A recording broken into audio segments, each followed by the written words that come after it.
কিন্তু নেট জগতে আসিন জাওয়াদের বীরত্বের ঘটনায় উনি কিন্তু এখন সবার প্রশংসা, সবার দোয়া যেমন পাচ্ছেন, ওনার পরিবারকে এখন চেনে না এমন মানুষ এখন খুঁজে পাওয়া দুষ্কর। তো ওনাকে আসলে দেখেই বুঝতে পারছেন যে উনি আসিন জাওয়াদের মা। আমি আন্টি বলতে অভ্যস্ত না, আমি খালাম্মা বলতে অভ্যস্ত, তাই খালাম্মাই বলতে চাই।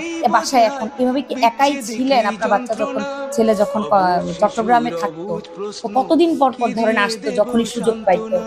সুযোগ পেত তখনই আসতো। ঈদের মধ্যে এসে 6 তারিখে আসলো, 14 তারিখে, 11 তারিখে ঈদ ছিল, 14 তারিখে চলে গেল। এই শেষ।